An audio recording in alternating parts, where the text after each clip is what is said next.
Welcome to 2819. I'm Sandra Dimas. And I'm Brian Rohlenbacher. And today we're going to be talking about the not controversial at all topic of flat Earth. That's right. Well, it's picking up a lot of momentum for people to kind of hold these beliefs, having a lot of conspiracy theories about flat Earth. And so we just want to address that on the show since people have questions about it. And also help people to, how do you have conversations with people that might hold to that view? Right. So, well, let's get the ball rolling. Yes. In Everyday Apologetics, we hear from theologian Ken Keithley on the 6th century flat Earth debate. In Science Faith Connection, Jeff Swerenk will be chatting with philosopher and theologian Ken Samples on how to respond to conspiracy theory, a big component of flat Earth belief.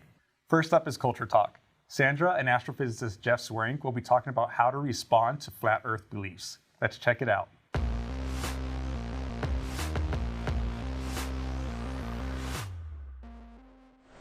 Now it's time for Culture Talk, where we talk about culturally relevant topics that you can use to start conversations about your faith. And I'm joined today with astrophysicist Jeff Swerenk. Thank you for joining us. Hi, Sandra. Good to be here. You know, we're going to be talking about a topic that comes up often, and it comes up often even within Christian circles, because some people claim that not only is the earth flat, but that the Bible is a flat earth book. So I would love to tackle some kind of common flat earth beliefs with you as an astrophysicist, and just to hear some quick responses to some of these claims. Right.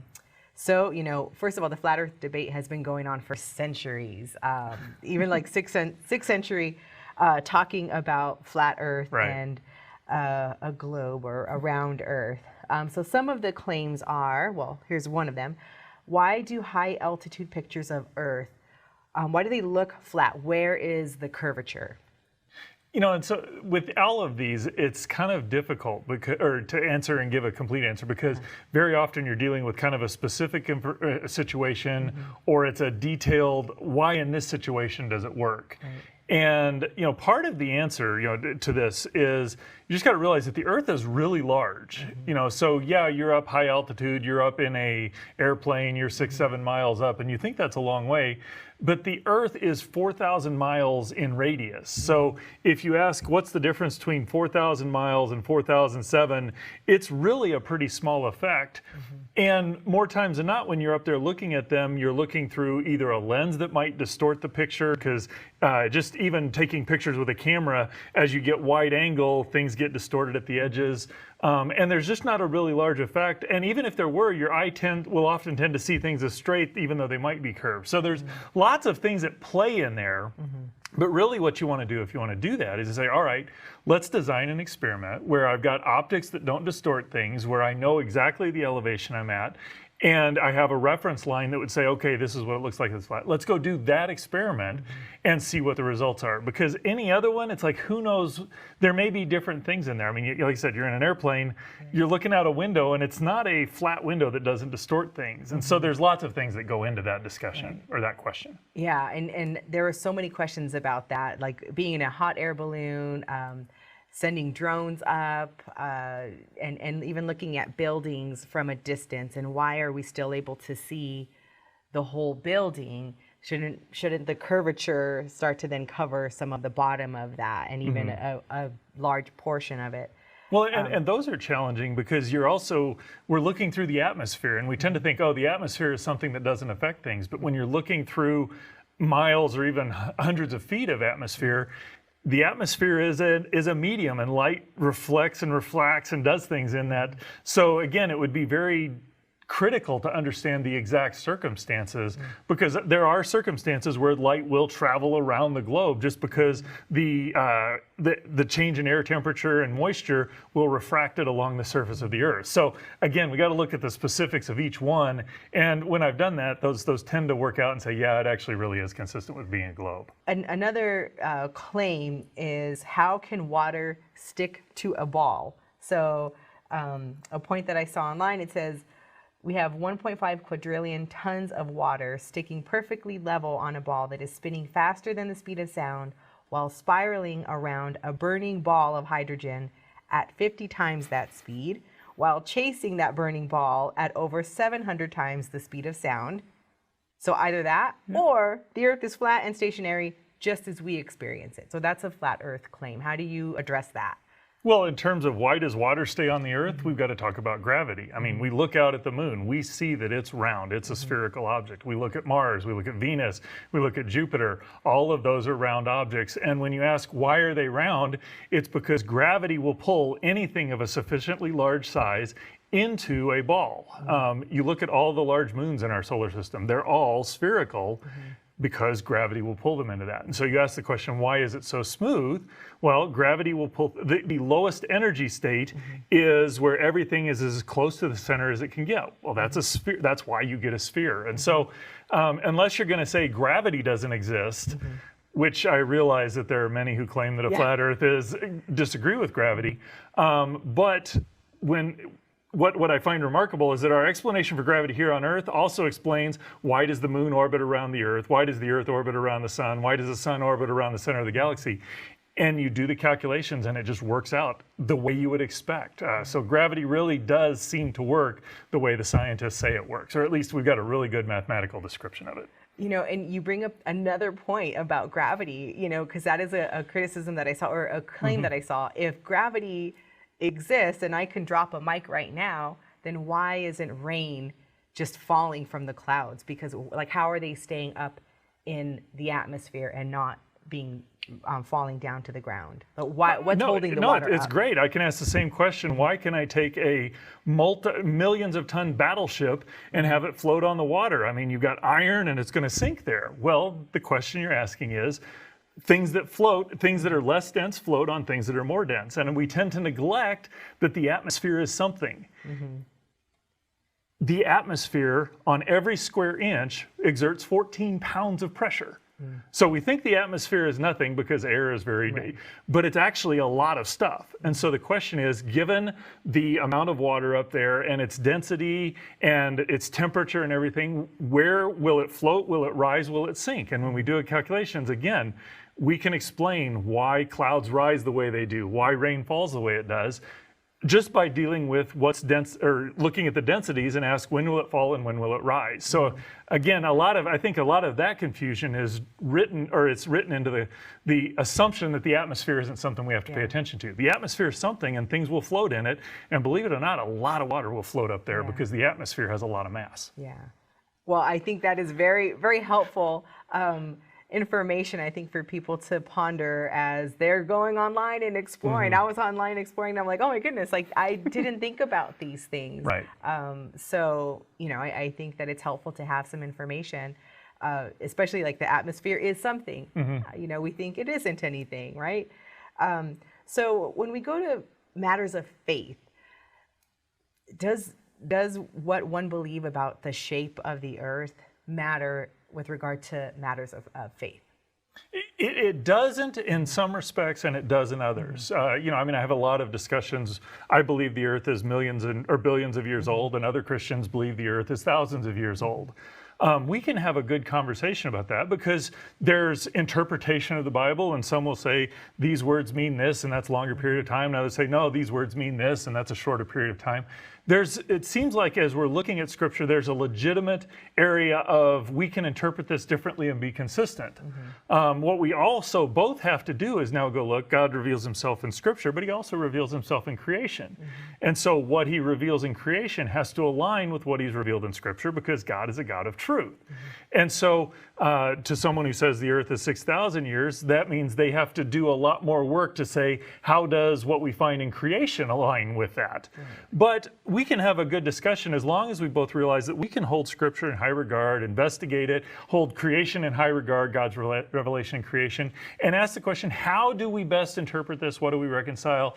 And at the end of the day, there are devout Bible-believing Christians who think the earth is 6,000 years old, devout Bible-believing Christians who think the earth is billions of years old, and they're both ardent followers of Christ, and we're both going to be in heaven. I think there's an aspect of that's true with flat earth, that you can look at Scripture and say, well, it talks about flat earth here and there. Where you get out of bounds the same way the whole old earth, young earth stuff is if the young earth creationist says, no, this is the only way and this is what Christianity has said, that's no longer the case. The same thing is true with flat earth. I think somebody can be a flat earth person and wholeheartedly believe in who Christ is and follow and want to serve him.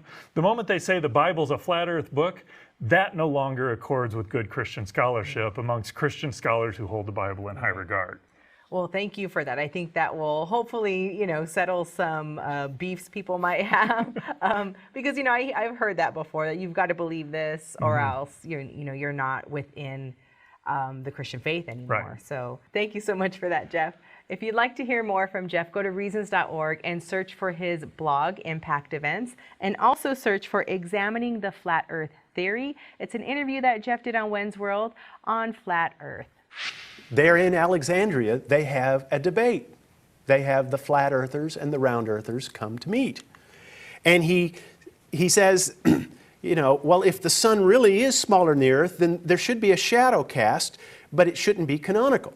And he said, well, we had a debate, we met, we had our experiments, and they held up a globe, and they did it from long distance, short distance, trying to see if the shadow actually narrowed down. And he says, he doesn't say how far or long the distance was, but it was obviously not far enough, because if they had, they would have noticed that, yes, it does make a cone shape. So those in attendance considered the evidence of the experiment to be in Cosmos's favor. And so he writes to his mentor how we emerged from this debate victorious. Well, Cosmos's parting shot at Philoponus was this. He said, if anyone doubts that adhering to a round earth does not lead one to abandoning the doctrine of creation, look no further than the philosophers themselves. He said, not a one of them holds to an eternal earth. And he said, the only early church father that Philoponus can appeal to who holds to a round earth is Origen, or Origin, depends on how you say the G. And he said, he's a heretic. So, look at the company you keep. So, what was Philoponus's response to Cosmos? Well, he writes a commentary on Genesis called On the Creation of the World. He had two aims in mind. First, he wanted to demonstrate that the doctrine of creation, as presented by Moses, is compatible with the phenomena, that is, around earth, as understood by the natural philosophers. And second, he considered Cosmos's arguings to be the brain of an ignorant ass. And he was concerned, he was worried that Cosmos's views would be taken seriously and that his pagan, the ones he was interacting with, he was afraid they would take him, this is the standard Christian position. And he was very concerned about that. So he responds to Cosmos's handling of the biblical text as to the notion that the Bible teaches that the world is tent-shaped. He said, do you not know metaphors when you see one? And second, that the notion that the Bible teaches the sun returns via the north. He said, that is not at all what Ecclesiastes 1, 5, and 6 is teaching. He said, and so he makes the point, not only are you a bad scientist, you're a bad exegete. And then he explains the purpose of the creation account in Genesis. He says, Moses is teaching us about God, not giving us something that is a technical scientific explanation. He's writing to a general audience. And so he says to them very clearly, we are to read it as it was intended to the original audience. And let me give just a few concluding thoughts about this debate. And that was the end of it. The debate between Cosmos and Philoponus reminds us of the importance of distinguishing, as I said, between creation and creationism. The doctrine of creation has those unchanging truths. A good God created this world out of nothing. That is what we hold to as unchanging. As science changes, creationism has to change because we are engaged with the science as we know it to be at this time. Now, Philoponus and Cosmos didn't get along. Philoponus considered Cosmas ignorant. Cosmas saw Philoponus as a traitor. But the disagreement between the two was over which approach was more faithful to their mutual Christian belief. And I think I have to point this out, and this is an important point. Philoponus wins, and Cosmas loses. Now you see what I mean? Not just in the sense that he's right, but that Philoponus's position becomes the prevailing view. The early church did not believe the earth is flat. Whether it's Roger Bacon, the Venerable Bede, Thomas Aquinas, the theologians of the medieval era believe that the earth is round. And you have some who try to argue that the Roman church was against Columbus traveling west because they argued that the earth was flat. That's not what they argued. They didn't think that the earth was flat. The Roman church and their concerns about Columbus going west was not that they thought that, okay, you're going to fall off the edge of the earth. No, they thought he had his numbers wrong. Columbus argued that the earth was only 8,000 miles around and that he would be able to make it. That is, he should be able to only travel 1,000 to 2,000 miles west and arrive at India. The Roman scholars said, your numbers are wrong. It's more like 24,000 to 25,000 miles around, and you're not going to make it. Now, it turns out that the Roman church is right. And lucky for Columbus, he ran into this little thing called the Americas, because that's something that neither side knew existed. And so it wasn't that the medieval church believed the earth was flat. They didn't. They embraced Philoponus's arguments, and they believed that the earth was indeed, or is indeed round. So Cosmas's position was never taken seriously by the church as a whole. In fact, I think we have a word of caution here. Philoponus may have won too well.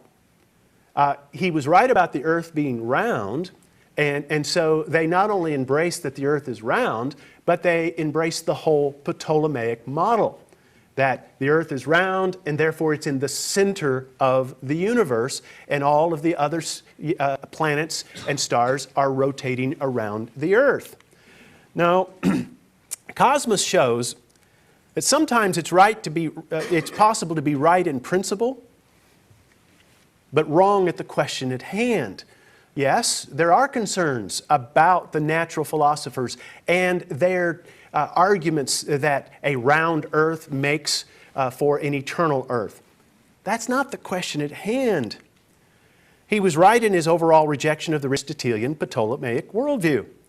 But he was obviously wrong about the particular issue whether the world was round. He made that a hill on which to die, and die he did. Philoponus takes a different tack. He engages with the natural philosophers. He studies to learn what the natural philosophers believe about the world at that time. And so he is someone who's able to answer them on their own terms. So did any of Cosmas's criticisms of Philoponus have merit? Well, yes. Philoponus does accept many of the errant theories of his day. However, Cosmas is committed to a universe created in time, no matter where he thinks that takes him logically. And here's the error of Cosmas's thinking. He's saying, okay, the pagans believe in a round world, and the pagans believe a round world is an eternal world. Therefore, the world must be flat. And there's the logical fallacy of Cosmas's thinking. Let's remember just how wrong the pagans were in Cosmas's day, and I believe non-believers in many ways, especially in methodological naturalism, are wrong in their thinking today. So history demonstrates that it's Philoponus, not Cosmas, who presents a better model for the Christian endeavoring to interact with science. And here's the important thing to remember about Philoponus. His insights lead to a genuine advance in the field of science. What makes Philoponus scientifically significant is that in the realm of physics, he moves the ball forward. So, I think the flat versus round debate seems to indicate that we should follow Philoponus while keeping some of the concerns of Cosmas in mind. Thank you.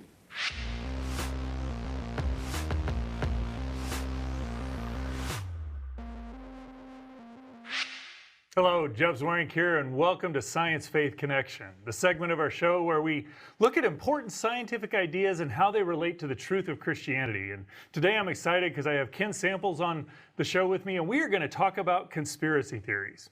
Ken, good to have you here. Hi, Jeff. So, we talk about flat Earth stuff, and there's part of me that it just boggles my mind how people get to where that is a tenable way of looking at things. But one of the things that I found that's a key component of that is this idea that there's a massive conspiracy, that the space program's a conspiracy, all of the scientific data is a conspiracy. And so it just got me thinking, what do we do with conspiracy theories? So how do you think about conspiracy theories? What are some of the key features that we need to look for? Yeah, I think first of all, we accept the fact that there have been conspiracies. I mean, a small number of people plotted to kill Abraham Lincoln. The Watergate break-in, Chuck Colson, later a Christian leader, said that there was a conspiracy, so to speak. So we're not ruling out conspiracies right away. But I think that the bigger the conspiracy gets, the JFK assassination, UFOs, 9/11, whatever it may be, the more people that are involved, the less likely that it's going to be correct because somebody's going to spill the beans, so to speak. Well, and your examples kind of belie that principle because we know about all these conspiracies. That's why we kind of know they were conspiracies, if you will. So that seems to add a lot of data to your point there. And even the resurrection of Jesus. Remember, the first explanation was the disciples came and stole the body. They had a lot to lose in doing that, but they never gave in and said, yeah, we stole the body. So I think we need to take conspiracies seriously. But again, if Kennedy was killed by a conspiracy, how many people had to be involved? Maybe CIA, maybe Secret Service, Dallas Police.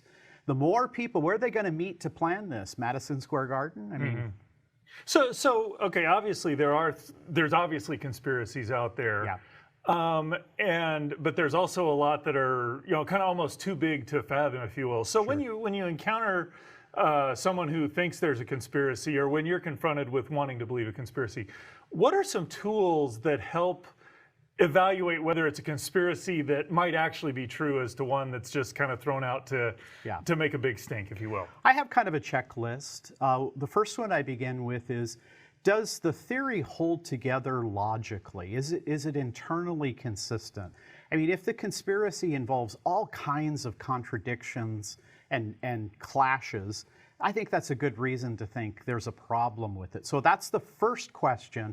If it passes that, we can go to others. So, I mean, can you think of any, like the Kennedy assassination, or where were some of the maybe the contradictions that would show up? What are some examples of that? Yeah, I think simply the idea of if there are various shooters. So Oswald's a shooter, then there are multiple shooters, but there's no evidence of any of those other guns. There's no evidence of any other bullets. The ballistic reports come from that particular gun Oswald had. So when there's a lot of conflicting ideas that don't fit, Gotcha. Okay. That's problematic. Now the second component of that is, does it fit the facts? A good theory, whether it's scientific, philosophical, a detective theory, whatever it may be, it's going to fit the facts. It's going to be consistent with facts, and it's going to provide an explanation of the facts. Again, if you have all kinds of things that are conflicted, probably a good thing to set it aside. So if we take a look at the flat Earth, one of the things that the explanation for the facts that are out there are that the moon landing and all of the spacecraft that we have, that's all just part of NASA filmed it on a green screen, or filmed it with the technology of the time, and they point and say here's evidence for that. Would that be explaining the evidence, or is that kind of, how does that fit with the point you just made? Yeah, I think the way I would apply it is, what kind of data do we know for sure? What undisputed data do we have? And then does that theory, that plot, that conspiracy, does it match with, does it fit with the data that we know? Not trying to explain the data away immediately, but saying, what do we know about this event? Okay. Then does the theory correspond to the facts? Okay. Now, another way of looking at this is how does the theory respond to counter evidence? I mean, almost every theory has challenges. I always tell my students, what's the best argument on the other side? A good theory is not only it's going to be coherent, it's going to explain the facts, but it's also going to be able to be pliable enough to say, oh yeah, we can incorporate this. This is not, it doesn't violate our particular theory.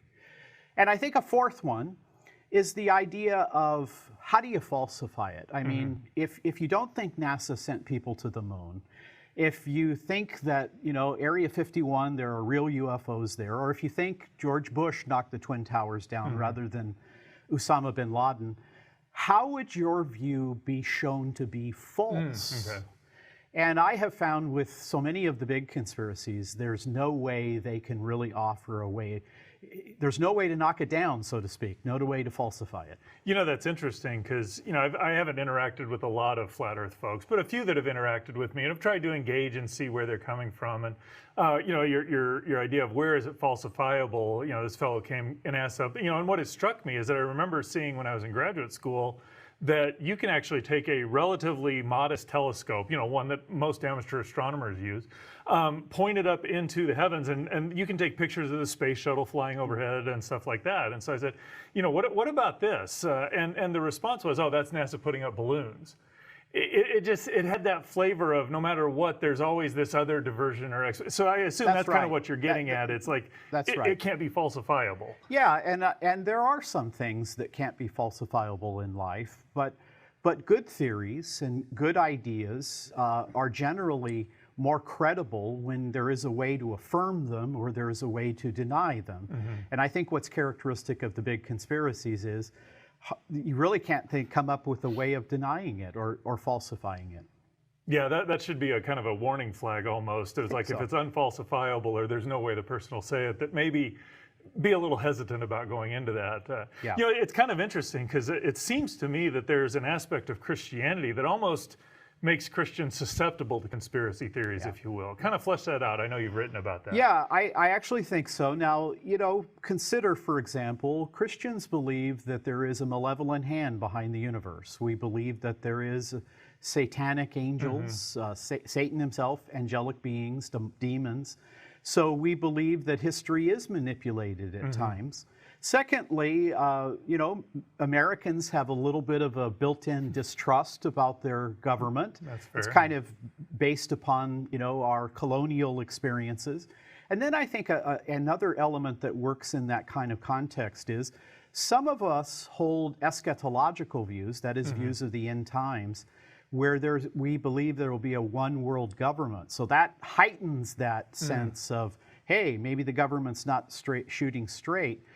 I think what I would say is that could cause us to be open to conspiracies. That's why we need to go back and look at that checklist and say, hey, maybe my eschatology is a little too speculative. Maybe there's just too many people who would have to be involved in this. It would break down. I think it was Thomas Jefferson or another individual who said, 3 people can keep a secret if 2 are dead. So as Christians, I think one of the things that's very important for Christians, and one of the things I love about Christianity is that it's not just I believe this, it's like I believe it because it's true. Yeah. And it seems like conspiracy theory, at least, not that there aren't conspiracies, hit at that notion that we're inclined to believe things that aren't true. As Christians, what would you say to a Christian to encourage them to be careful or to insulate them or inoculate them against being susceptible to conspiracy theories? Yeah, I think what I would say, Jeff, is, you know, John says, for example, don't believe something too quickly. There are many false ideas out there. So we're to deliberate. A biblical term that I think really matches well with critical thinking is be discerning. And so, you know, in Christianity, we're told that there is evidence you can evaluate. And even when people came to Jesus, he said, you know, look at the prophecies, look at my miracles. It seems that Christ and Christians are open to have their ideas tested. Well, thanks, Ken. I really appreciate your comments. You know, it really is at the foundation of Christianity, the idea that Christianity is true. And one of the things that is a warning sign, or at least something to give us a little caution when approaching conspiracy theories, is that we want to pursue the truth. And so I love what Ken said about how important it is to be discerning, to look at ideas carefully before adopting them. I think that's a great antidote to being susceptible to conspiracy theories. You know, I would encourage you, if you want to learn more and investigate some of the tools that Ken has given, go down into the show notes and click on the link to his article. Give you some great resources about how to think about conspiracy theories, to identify them well so that you're not drawn in to something that's untrue, but instead you can follow the truth that Christianity offers. That does it for us this week on 2819. We hope you enjoyed this episode and that it helped equip you to share your faith with confidence and compassion. And Sandra, what did you learn about today's episode? What were some of your highlights? So much. You know, I really enjoyed the conversation with Jeff, and I just overall, I loved just how we talked about the different beliefs and addressing those different beliefs. I think that some people might be surprised to know that the atmosphere is a thing. And so when we talk about gravity and the existence of gravity, some, you know, very widely held beliefs that are challenged from a flat earth perspective. Like, it's just really fascinating to kind of address some of those and to give some grace there for people who hold different beliefs and say, you know, if you're identifying as a Christian, you're still embraced within that that faith. You just hold a different perspective on whether it's the age of the earth or the shape of the earth. I appreciated that. And I love what you just brought up about like showing grace to people. I had a friend actually message me recently about RTB resources, and we're talking about things to recommend. And he's all like, what do I do about my parents who hold to a flat earth? And before I sent them any resources, I was like, well, talk to them about it. Find out, why is this view so important to them? And start to ask them questions and kind of get a bit of their understanding. So I think that's a big first step. Yeah, for sure. But with that, I love what Ken Samples was saying when he was talking about conspiracies. Especially what really stuck out to me was that, are they falsifiable? And that how, you know, most things will have a challenge to it. But when you bring up a challenge to a conspiracy theory, if they always have a way around it or just reject any challenges at all, that's usually not a good sign that it's a well thought out view. So yeah, that really stood out to me and kind of even helps me to think about, you know, my beliefs. Am I open to challenges and how do I respond to that? Right. And you know, Ken Keithley's conversation too, it was just a clip from a longer conversation, but gosh, this has been a debate for hundreds of years, even within Christianity, let alone from all world views, that people have held different views on the shape of the earth. So it's going to be ongoing, you know. That's right. Well, we definitely want to hear what you all thought about today's episode, what you learned, and how would you respond to this issue. So how can people let us know that stuff? Well, you know what? You can find us on social media. So find us on Facebook, Twitter, and Instagram at 2819show. Let us know your thoughts and what shape the earth is for you.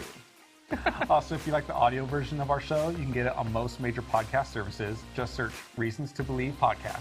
See you next week. Bye.